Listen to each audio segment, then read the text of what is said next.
Madasigon nga gisugdan ang launching ceremony sa pagsaulog sa ika-125th Philippine Civil Service Anniversary nga dunay temang Bawat Kawani, Lingkod Bayani, Puso, Dangal at Galing para sa Bayan.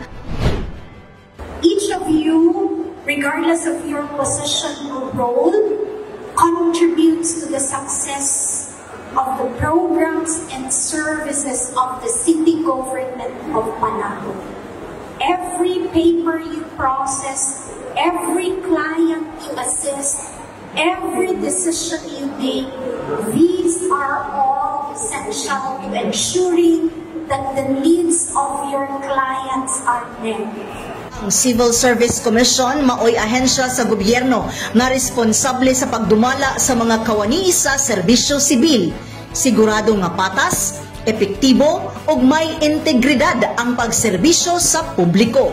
Gisaulog sa matag Setyembre ang anibersaryo sa Civil Service Commission o gitawag kinig Civil Service Month ilawom sa Proclamation number 1050 series of 1997. Importante ang pagsilibrar niini aron ipasabot o ipahinumdom sa publiko ang papel sa civil servants sa gobyerno ug mapasidunggan ang mga kawani sa gobyerno nga naningkamot ug nagpakabana sa serbisyo. Ana usab sa kalihukan si Acting City Mayor Honorable Franklin Hintiles nga mihatag og mensahe. To everyone gathered here today, your contribution is the key to the progress of our city and to building a progressive Panabo. Your hard work changes the lives of our people, and because of this, thank you very much for your service.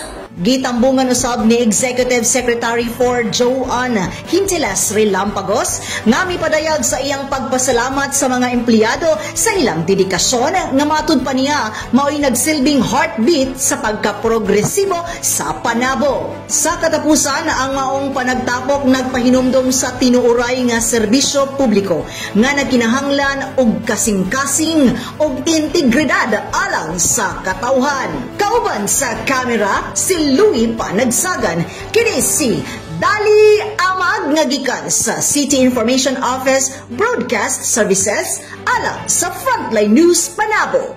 Importante, informed.